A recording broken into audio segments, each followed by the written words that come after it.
Hello, good evening. Welcome to the Austin City Council District 2 Candidate Forum, sponsored by the City of Austin, Ethics Review Commission, and moderated by the League of Women Voters of the Austin area. I'm Carol Eckelkamp with the Austin League, and the League was formed around the suffragette movement to give women the vote in 1920 and is now celebrating its 96th year. We are a nonpartisan political organization with both men and women members who promote the informed and active participation of citizens in government. The League does not support or oppose candidates or parties. The League members who are helping tonight are Sandra Ragona, Jacqueline Cooper-Williams, Frances McIntyre, Carol Olwin, Jackie Collins, and Leslie. We are pleased to also have a Spanish translator for you this evening. This forum is being televised live on ATXN and is recorded. Go to www.austintexas.gov/ATXN or to our site at www.lwvaustin.org for all the forum dates and times and to view the recorded forums. Not only are they being live streamed, but you can go back and see how the candidates performed from all of the forums that we've had since this is our last one. On the back table, there are 3x5 cards, and Leslie is back there. She'll take your cards. If you have any questions that you'd like to submit to the candidates, you may also email questions to forum@lwv.org. The League will review the questions, and we will ask if time permits. Now, for the candidates, you are seated in ballot order tonight, and we rotate who answers the questions first. The format tonight will be as follows: 2 minutes for opening and closing statements. You'll have 2 minutes for each question. Our timekeeper, Ms. Olwin, if you will keep an eye on her, she's going to hold up a 1 minute when you're halfway through. She'll hold up a 30-second and then a very important red stop. That's exactly what it means. Take a breath and stop. As we begin, let me please state to all that the views expressed here are those of the candidates. They are not the sponsor, the Ethics Review Commission, or the moderator, the League of Women Voters of the Austin area. According to the guidelines of the League of Women Voters, there must be no applause or demonstrations of support or opposition from visitors in this room. Candidates are asked to please refrain from any personal attacks on your opponents. Welcome, candidates, and we will now begin with the 2-minute opening statement. And Mr. Ramos, since you are up, we will begin with you. Thank you. Thank you.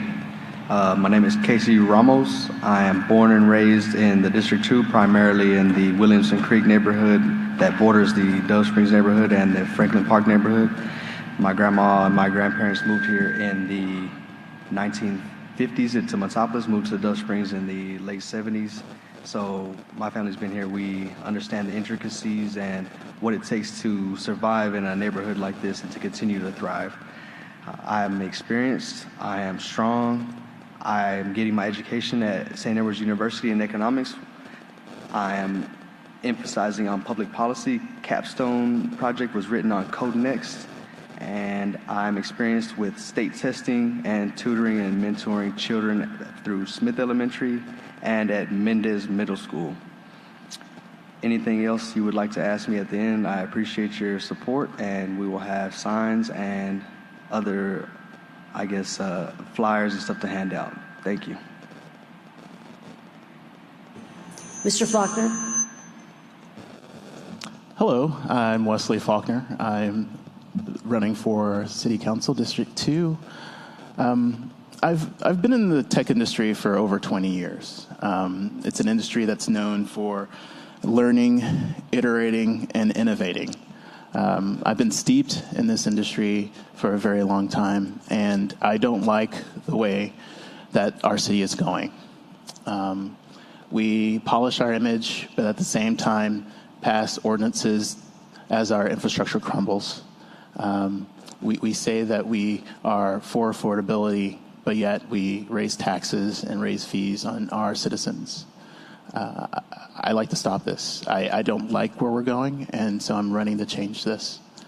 In 2009, I was on one of the founding members of Open Austin initiative to make government more transparent and more open, and make sure that the data that the city makes is for the people. And I've been passionate about government ever since. I've been a mentor. I've championed these values for a very long time, and I'm tired of sitting on the sidelines. I want to make sure that we do some changes, and I'm the one to do those changes because I've seen where we're going, and I don't want us to go anywhere like that. We need to make sure that we speak and mean what we say, and actually pass laws that move us in that direction. Thank you. Ms. Garza. I'd first like to thank the League of Women Voters for hosting this forum and for your work on transparency and accountability in our government. Your work is much needed. I'm Delia Garza. I actually moved to Dove Springs in 2001 as an Austin Fire Cadet. I followed in my father's footsteps and became an Austin firefighter. I was an Austin firefighter for 6 years, have a long-standing history of community service. I made the tough decision to go to law school, went to law school, was an assistant attorney general in the child support division, advocating for Texas families. I've always been active in progressive issues, supporting progressive candidates. I consider myself a proud Democrat. I got involved in the fight for 10-1 because I believe that most of Austin didn't have a voice at City Hall. At the time, every council member lived north of the river, and so that's what I would use. When I would block walk, I would say not a single city council member lived south of the river. It has been one of the greatest honors and privileges of my life to have been elected as the first council member to represent District 2. It's also been honoring and humbling to be the first Latina to serve on the Austin City Council. It took way too long to have a Latina's voice on that council. We've done great work, including a historic increase in health and human services.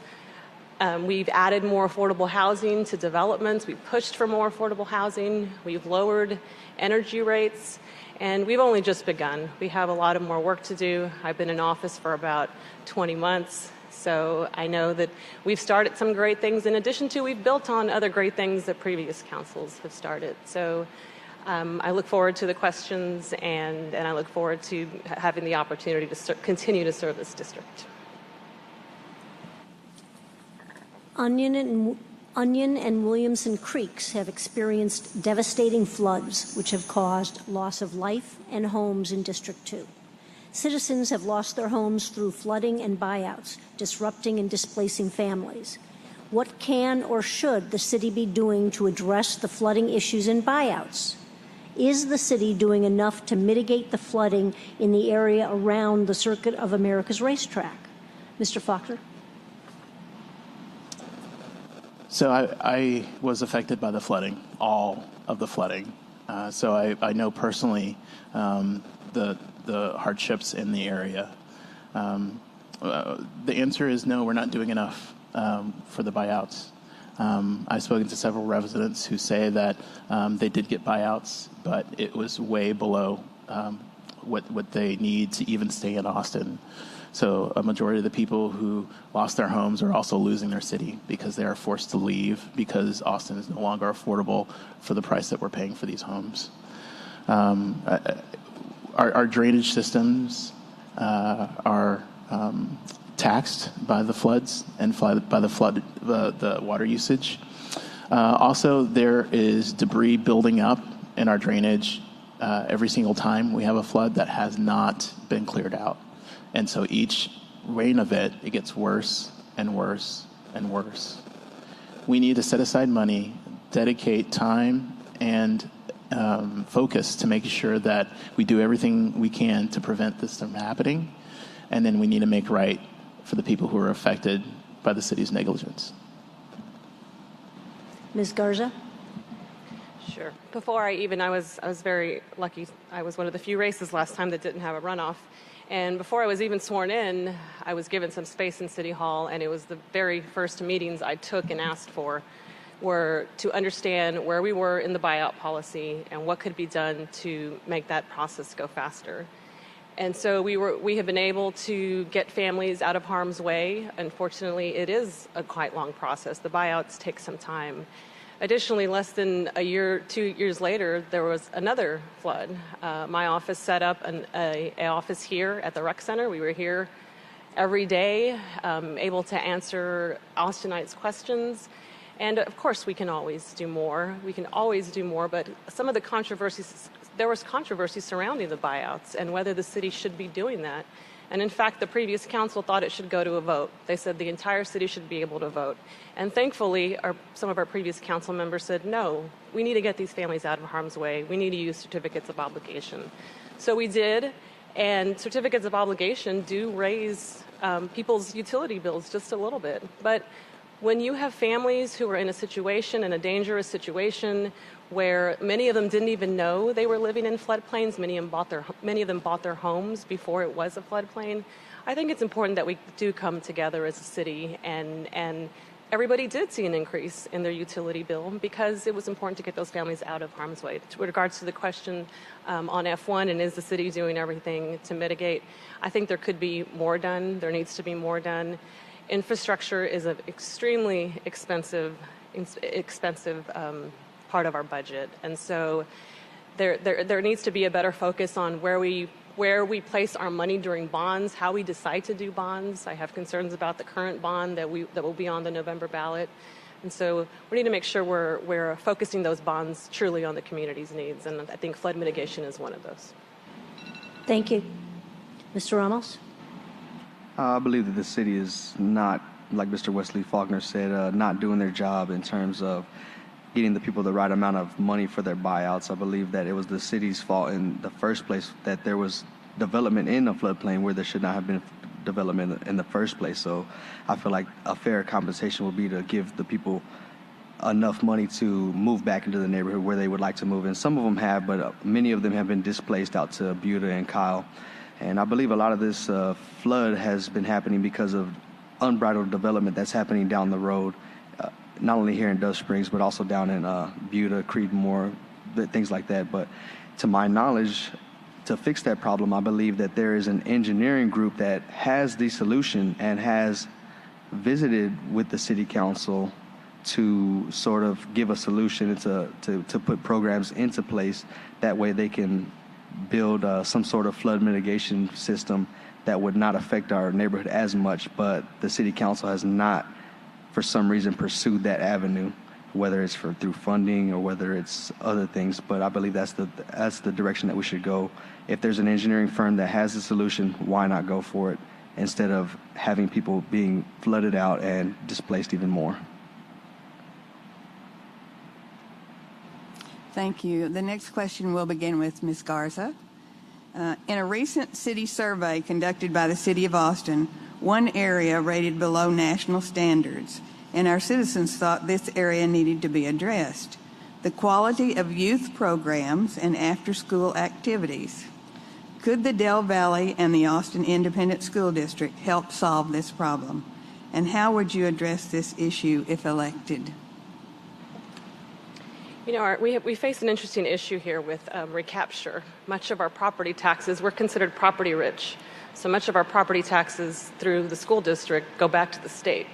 Austin sends back $400 million back to the state because of the Robin Hood plan, because our legislature hasn't fixed the way that we fund our schools. And because of that, our schools are not able to provide some of the much needed programming, including the parent support specialists. That is a much needed resources in our ASD. The AISD was not able to fund that very much needed resource. Luckily, it was one of my priorities to include that in this budget, and we were able to fund the parent support specialist.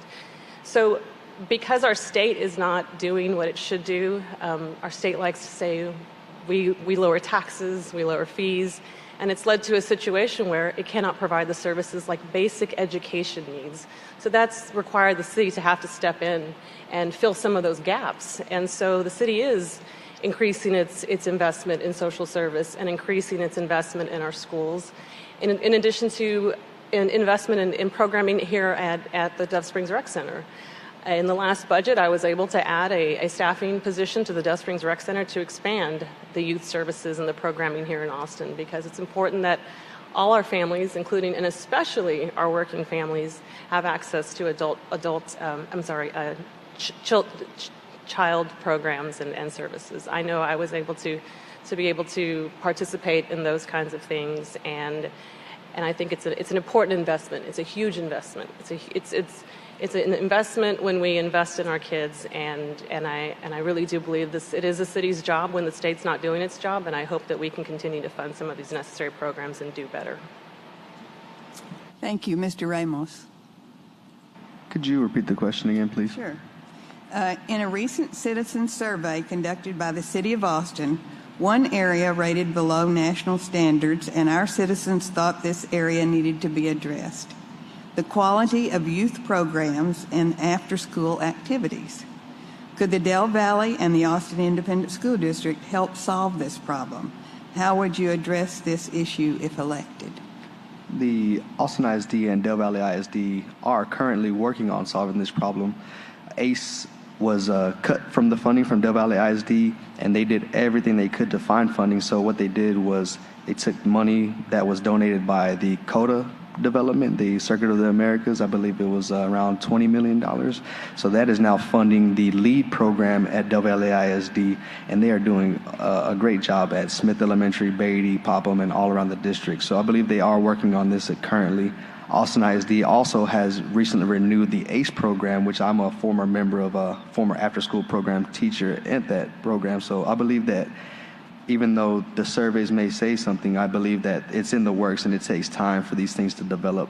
And I believe that if we just continue to find money from private businesses that are coming in or other forms of resources, I believe that we can go in the right direction and improve these after-school programs even better, especially here at the Rec Center, especially at the Mendez Middle School and at Smith Elementary. Thank you. Mr. Falkner? So what people don't necessarily know is that funding for school programs comes from the city, even though the ISD has their own revenue source and taxation policies to fund education. And the city is really not focused on the portion that they can do to help our youth. Especially in District 2, I think that I feel that we're very neglected. If the mayor wanted to rally to get an omnibus resolution ordinance done, he can do that. If he wanted to get a bond package put on the ballot, he can do that. If he is interested in focusing on our kids, focusing on our future, making sure people are educated, that everyone's given a fair share, he could do that. And I think it's the responsibility of the representatives to make sure that we are not neglected, we're not forgotten, and that we push and push and push until we get the things that we need. And there are other sources other than the budget that we can look into. It's a problem. It may take an unconventional solution, and we need to start thinking outside the box to get these answers. We have a wealth of companies here. Some of the richest companies in the world are here in Austin. I can't see why we can't leverage their expertise, their knowledge, and frankly, their pocketbook to help us here. They live here too. They're part of our community. Let's integrate them into the process. Thank you. Many residents cannot afford their current taxes and utility bills. That is partly because the tax burden is compounded by annual double-digit tax appraisal increases, along with steadily increasing tax hikes from the city, county, AISD, Central Health, and ACC. Another $5 a month for this, $3 a month for that. That may not seem like much, but 25% of the 80,000 residents in District 2 live at the poverty level. How will you address this rising rate structure to keep living here affordable? Mr. Ramos? That's very true. I believe the city focuses on our district in terms of looking at us as an affordable district at 80% of the median income. But the true reality of our district is that we're at really closer to 40% of the median income. So in order to sort of mitigate some of those costs, I would work with the utility companies and making them more efficient. So if you can make the utility companies run more efficiently, that can essentially lower their marginal costs, which will then transfer the cost to the utility buyer itself, which will make things much more affordable. I'm sorry, could you repeat the question again after the bigger question? How will you address this rising rate structure to keep living here affordable? Right. So like I said, keeping marginal costs low for the utility companies and just transferring those to the buyer, as well as having incentive programs for people who use less water or who use less electricity. So having programs like I believe the water utility and the Austin Energy has programs like that in place where they're incentivizing to use less of it. So if you use less, then it's coming down to less cost. So just being more efficient at the top, where it's being produced, and being more efficient where it's being used also. Mr. Falkner? There are three things that we can do to help with affordability, especially when you're talking about utilities. First of all, Austin doesn't adequately charge for the cost of growth. Most of the burden is pushed on to our citizens. If a developer creates a PUD, or if they decide to expand in a certain area, their hookup fees, we charge less in the city of Austin than Cedar Park, than in Pflugerville, than in Round Rock. It is cheaper to build here than it is out there because their cost of growth is closer to the actual cost of growth. So we can readjust those fees so that it reflects closer to how much it costs to do those expansions rather than shoveling those costs onto the Austin residents. Second, what we can do is that we can not do any more of these incentives or deals that don't help our citizens. If it's shown as this is affordable housing, but yet it actually charges more it raises the bills, that doesn't help. We need to make sure that that cost of growth, that incentive is removed if it's going to hurt us ultimately, because that's not really smart growth. Lastly, we can look and explore other funding sources. Right now, the only knob we have is taxes and fees. We can look into doing investment in companies and then get a return on our investment and then using that to lower our costs and still expand our programs and lower fees. We can do an endowment where the growth of that fund will help lessen the burden of the people who can't afford it. Those three things are concrete, and those are things that we can explore and do right now. Ms. Garza? Your question reaches the exact reason why the first item I sponsored on the council at the first council meeting was the creation of the Regional Affordability Committee, because of the exact reason you address in your question, that when the city of Austin has a bond measure and we tell our voters, Austinites, this is going to cost you only $5 a month. But in next year, Travis County could have a bond measure that says, well, this isn't going to only cost you $5 a month. And those numbers start to add up. And so we've had some great conversations. We've been able to bring together different taxing entities, Central Health, the school districts, county commissioners, to better understand how we better work together when we're bringing those bond measures. Because it's important that taxpayers know the entire impact, not just the impact by entity by entity. There's also ways that, and in fact, it's surprising to know, and it was surprising for me too, less than 2% of your monthly expenses are through your city property taxes and your city fees. Much of your property taxes are through AISD and other taxing entities. The cities is a small portion of your tax bill, which was amazing to me to find out. There's policy that we can make sure we're trying to not pass, such as the homestead exemption. It's a regressive tax. It helps the wealthiest in our community the best, and it takes away a huge chunk of revenue from our general fund. So it is a policy that I have not supported, unfortunately.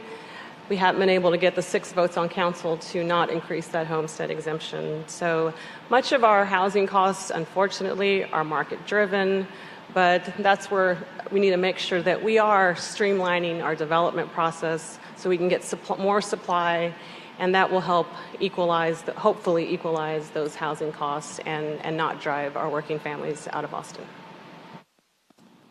Thank you. The next question will begin with Mr. Falkner. Austin is rewriting the land development code. We hear terms like missing middle housing that provides a range of housing types with incremental increases in density ranging from live-work units and studios to those offering larger units and multiple bedrooms for family households. Yet, lately, we have seen older, affordable units torn down and replaced by developments with much higher priced units. Will Code Next clear the way to keep housing affordable? Please explain your solution to the Austin housing crisis. I think Code Next is a big piece of fixing some of our affordable woes when it comes to housing. We have some land that we can expand in, and we have some land that we can expand and grow into. What we need to do is do smart growth. We need to increase the density and the diversity of housing. So that missing houses that you're saying, the missing middle, we need to do more of that. Eventually, what we'll do is we'll have enough development and enough density that there's a supply and demand equation that everyone knows. And right now, our supply is down here, and the demand is up here. What we need to do is increase supply to up here, and so the cost would go down. As opposed to talking about the people who are displaced, who are losing their houses, what we need to make sure is that they have a place to go to, and not that it's replaced by something that's unaffordable and they have to leave the city. But if we're replacing 23 units with 400 units, I think that on balance makes sense. But we need to make sure that transition is comfortable and they have plenty of time to do that, and that we help with that transition. We all are going through this as a city, and we need to work together to make sure that we're all taken care of. If we are concerned about the future of Austin, we need to make sure that we keep the people who are here, and at the same time account for the rapid growth that we're going through.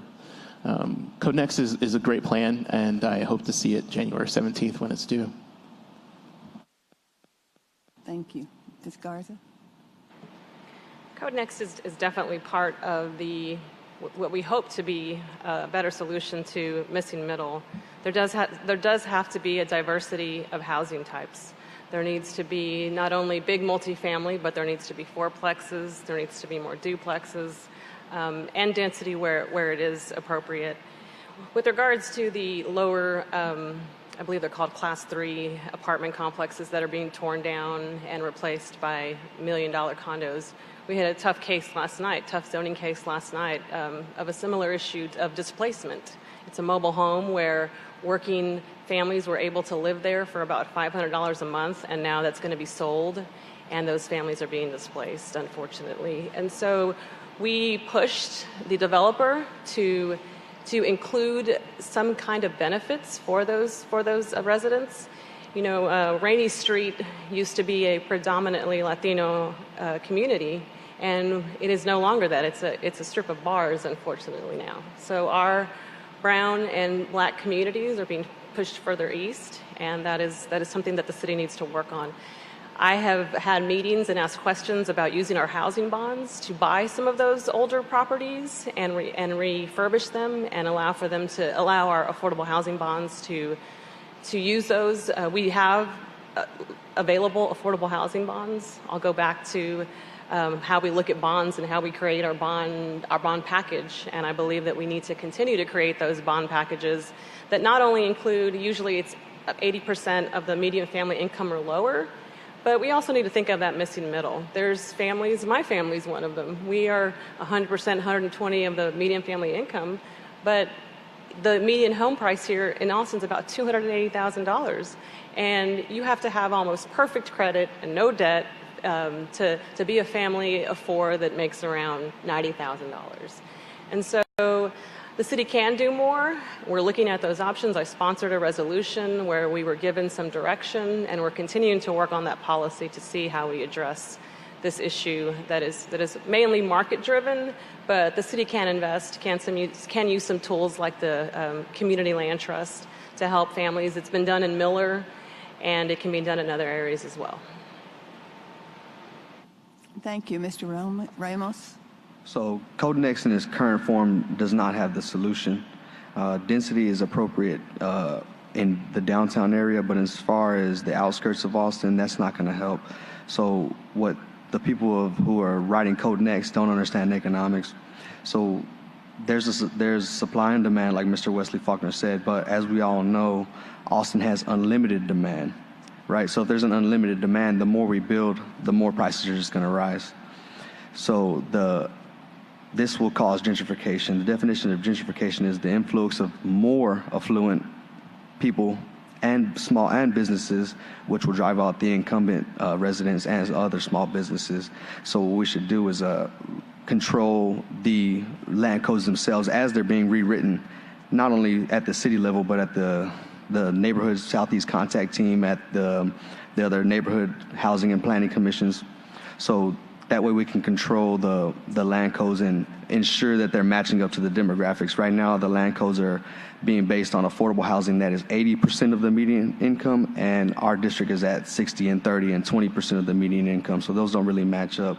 So what we would do is control the land development codes to build single-family homes and not a big apartment complexes, not big condos, because those don't build wealth. Owning a home builds wealth, and the only way people are going to be able to own a home in this district is if they're built as a single-family home, and which is the middle housing that we're talking about. So if we build those single-family homes and then control those with policies like home buyers assistance, homeowners assistance, home developers assistance, and also Section 3 employment, where the federal government comes in and helps people to work in these things, in these areas that are being developed.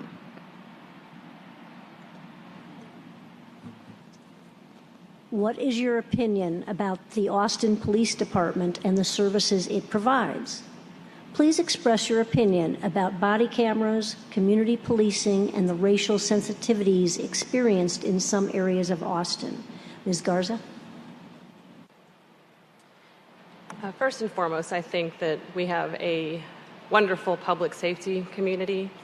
The men and women that go to work every day to protect our city, not knowing what incident they're gonna run into, is very admirable, especially as not only the daughter of a firefighter, but as a former Austin firefighter and the sister of a police officer. That being said, there are some problems unfortunately in our community right now. I think that both sides need to recognize that if we come together on this issue, it'll be a lot easier to solve. I think if one side doesn't recognize that there has been institutional racism, it's going to be hard to solve this problem. We have to all come together and realize the difficulties that our African American community faces and all our minorities, the difficulties we face, and understand that unfortunately all of us carry a little bit of bias with us when we're out. Community policing is a great thing, but a recent report showed that our police department is not doing it the best way that it can. And so we've pushed for a more definite and definitive program to be able to justify adding more police officers. Right now, public safety is 70% of our budget. And it is one of the biggest, it's our front line. We got to make sure our front line is appropriately protected or appropriately equipped. But at the same time, that can't be at the expense of hurting our other city services. So I look forward to working with our police chief on these issues, on training issues, on diversity issues, on de-escalation issues, as well as better defining what community policing means and making sure that we're implementing it the best way that we can here in Austin. Thank you. Mr. Ramos? I believe that APD takes way too much money from our social services and education. If we just took that money that's being used for APD and put that into health services, education, public education, and things like that, then there would be no need for police because there would be less crime, there would be more education, there would be better jobs, there would be things that would be filled. And as far as body cameras, the same thing. I believe that the millions of dollars that we spend on those body cameras, they could be put into programs through community policing, having coffee with cops, having police that are actually live in the neighborhoods that they're policing, and also having APD move back into the city. I believe most of APD officers and retired officers are moving out to the outskirts in Kyle, Buda, Creedmoor, Pflugerville, and things like that. So once they retire, they're moving, and also so our tax dollars leave. But if we could have somehow have people who are from Austin, from the communities that they're policing, move back into the communities, our tax dollars could stay here, and we would have less tension between police and the citizens. Thank you. Mr. Falkner? Austin is one of the safest cities in the country. We all know this. Yet, I'm scared. I'm afraid, and that shouldn't be the case. I was having a chat with a friend of mine. He said that, you and me were one traffic stop away from becoming a hashtag, and I don't want that to happen. And that's not something that is easily gotten over. People go to church every Sunday not because they forget. It's because they need that reinforcement, and we need to do that with our police officers. We need to make sure that every day, every encounter, it's right in front of them about unintended bias and to some of the things that they might go through their head. And it needs to be something that's reoccurring and right up front that they have to confront in the safety of the police department without making a safety issue for the people that they stop. For the body cameras, that of course it's a great idea. It's a great idea, but the way that we do things in this city, it just doesn't make sense. The current body camera proposal that was approved by council, it was, I think, $5 million for iPhones. So $5 million for iPhones came with $10 million for body cameras. That's because the solution that they chose is not a complete solution, because they didn't look at all the solutions. So that's something that I think that anyone who looked at the details would be able to assess out in a matter of seconds. We need to make smart decisions so that we can give some of that money to hiring more officers instead of wasting that money purchasing a solution that's not ideal or fending off a lawsuit because we're getting sued because we're not doing the right thing.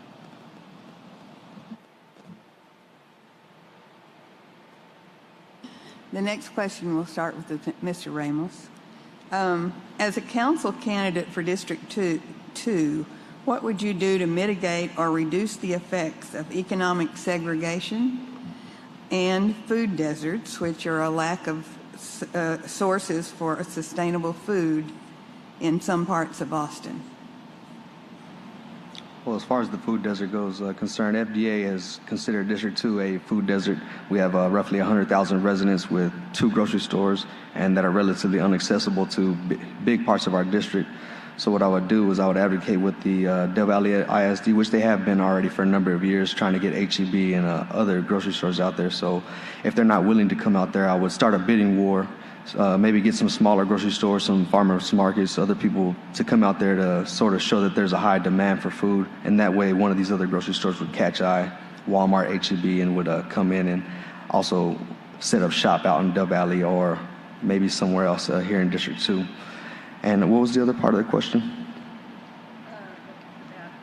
Economic segregation. Economic segregation. So, well, we are economically segregated, so we shouldn't, I guess, go with what should be or what could be. We should just go with what is. Right now we know that we're economically segregated, so we need to keep costs low. So public services like landscaping, mechanics, rooftops, things like that. Get all of the local workers who are skilled in our district, which there's plenty of them, get them all in a community-based registrar and put them all out there for people to serve. So you have a community registrar, say you need your car fixed, say you need your lawn mowed, you can go to the community registrar and you can get those public services at a relatively cheap price versus going to a corporation, to a big business.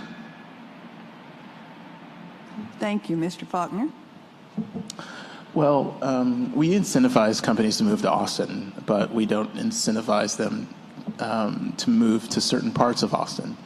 So there are a lot of companies downtown, and that has caused a lot of traffic gridlock.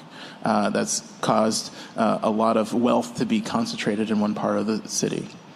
If we instead moved some of those companies or incentivized some of those companies to move on their outer skirts, then by default, we are going to be championing those areas of town. And I think, as I said before, and I'll just keep coming back to this, District 2 is largely ignored. And if we are actually using our money to move it to the places that need it the most, that will help everyone. And the tech industry has solved this problem times and times again. We all heard of Uber Eats. We heard of Favor. We've heard of Google Express. There's a whole bunch of delivery services that bring food right to you. Why can't we take that private solution and make it a public one? We can start our own service. There's Meals on Wheels. There are ways to get food to people who need it. They shouldn't have to rely on what's around them or some private industry to figure out that there's a problem and then do it out of the kindness of their heart. We have to incentivize this action. The social causes are great. Being able to take on the problems and make them our problems and then find a solution is something that the city should do. There are exploratory committees, there are investigations, and there's little communities of questions and answers that go in front of city council. But what we need is action. We need solutions. People out there need the food now. They can't wait a year and a half for us to figure some of this stuff out. We need action. Thank you, Ms. Garza.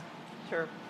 These two issues have been two of my top priorities, and we have not only started work but implemented actual policy and programs.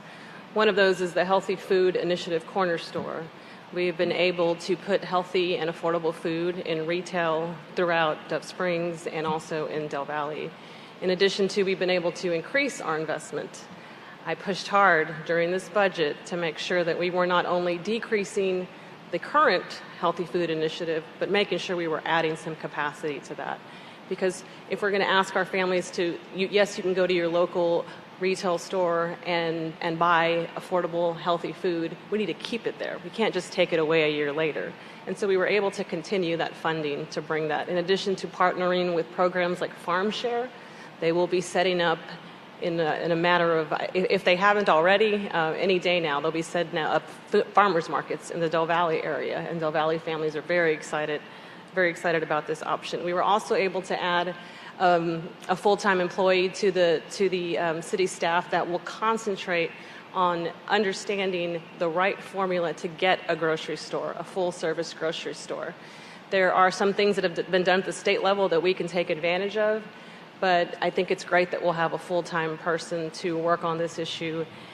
I don't have a problem incentivizing companies. In fact, I would be for, and I've said it many times, I'm for incentivizing whichever grocery store that we can get to come out to serve our residents. Unfortunately, incentives have not been popular on the council, and I think in some instances we shouldn't. There are some instances where you have billion-dollar companies, and I don't think that they should be getting property taxes, having to pay less property taxes. So it's an issue we've been working on, and including pushing for more affordable housing for our economic segregation issue, and increasing our funding to health and human services. Thank you. According to a recent survey, the main concerns of citizens in District 2 are roads and sidewalks, followed by behavior and mental health issues. What can the city do to address these citizen concerns? Mr. Falkner? So, roads and sidewalks is part of multimodal transportation. If people can walk, bike, take a PRT, they won't be getting in their cars. And if people want to reduce traffic congestion, we should push that issue. I think the mayor has, as I said before, finds that his issue and his fix is the way of fixing this problem. We need to also make sure that that's front and center, that we need other options other than traffic and drinking in the car.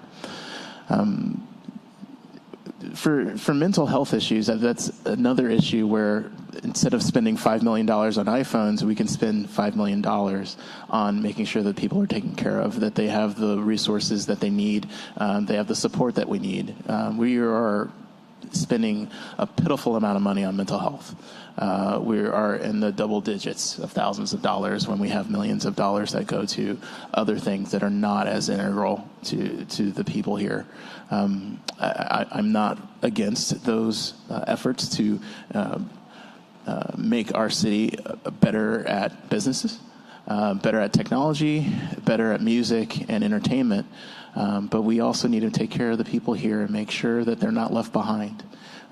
It may not be sexy, it may not be hot, but it's necessary, and it's the responsibility of the people that represent us.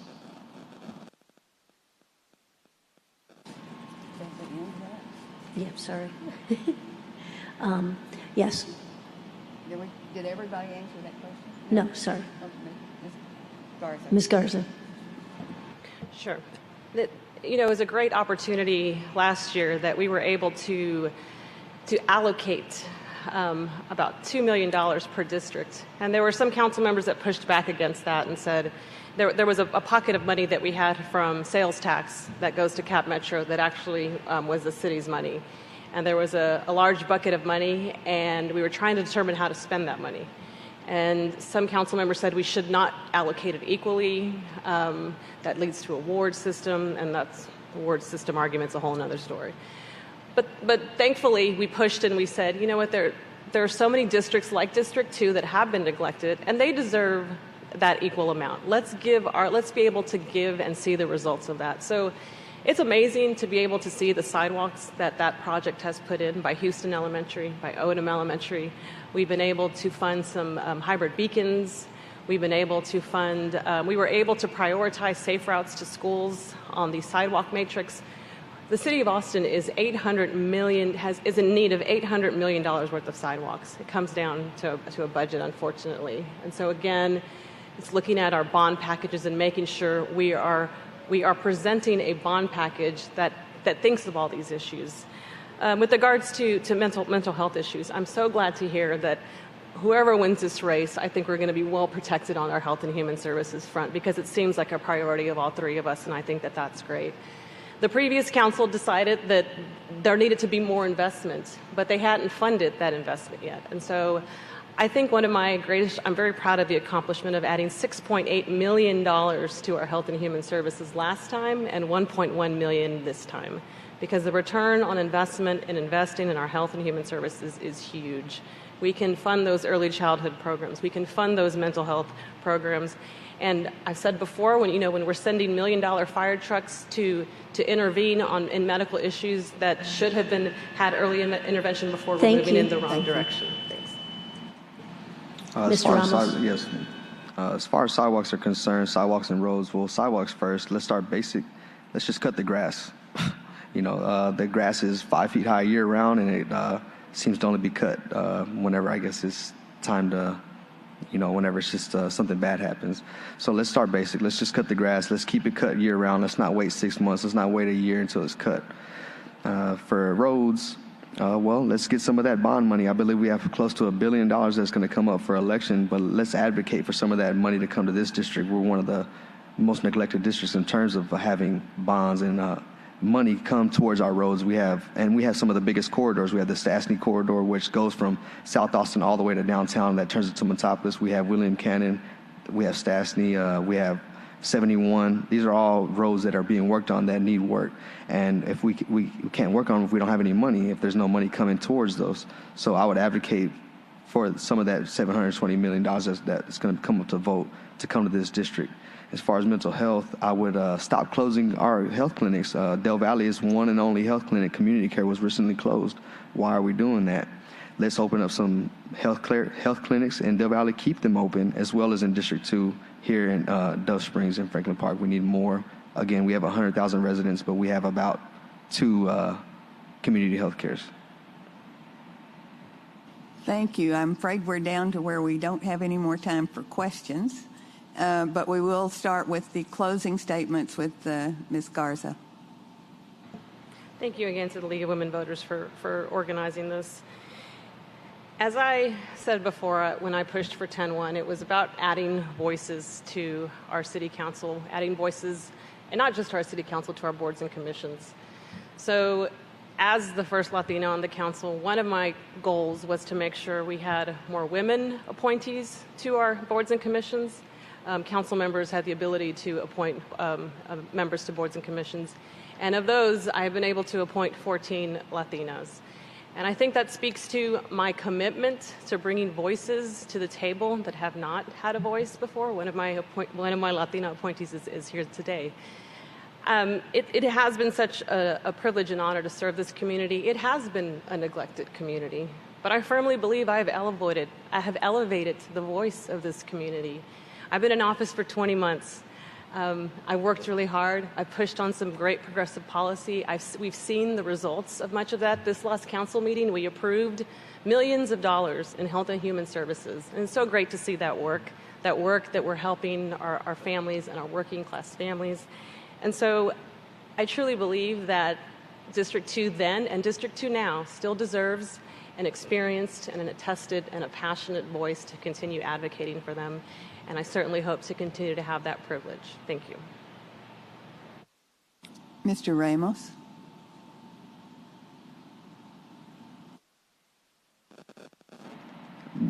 Thank you. Again, is this not what we want as a progressive city? Is Austin supposed to be the most progressive city in the nation, or we claim to be? So in my eyes, progressive means fixing itself from the inside out, not from the outside in. Why would we not want somebody who was born and raised in the district, who understands the intricacies of what it takes to live in a middle-class family, who's been to all the schools in the district, who's worked all over the district, somebody who understands what it is to be overdeveloped and underrepresented? So that's been here for too long, and I'm here to put a stop to it. I'm for affordable housing. I'm for better public education. I want to bring magnet schools to the program, to the district, because there's a high demand for education here, and they're all leaving to charter schools. And there's nothing wrong with charter schools because they're giving the kids the education that they need now, but it's also separating the kids socially. So many of the kids that live in the same neighborhood are going to different schools and are going to different places, and also could end up in a different socioeconomic class versus if they were in the schools with the other kids working with them. So again, we want to fix ourselves from the inside out, not from the outside in. And I just hope you vote for the right person. Thank you. Thank you, Mr. Falkner. First of all, thank you for having me and putting forums like this all around the city so that people can see who they're voting for and get to learn more about their government. Austin is a progressive city. It is one of the top cities in the United States according to numerous lists. And that is a narrative that we are saying over and over and over again because we are not looking at all of Austin. We are saying one thing but doing another. Say that we're for affordable housing but passing laws that raise our rates. We're saying we're for transportation, yet we do nothing to fix it. We say that we lead, we push, we champion, we fight for or listen for, but what we need is action. We need change. We need things to change now. It's getting to the point where if we don't do something today, then there won't be a tomorrow that is sustainable.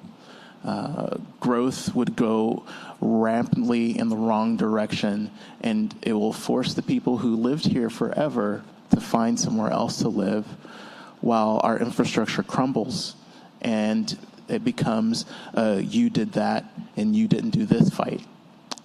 We don't need infighting. We need to work together. We need to come together, and we need to fix this. We need to just fix the problems. Instead of saying that we want to, instead of saying that we'll look into it, we need to actually do the work. Thank you.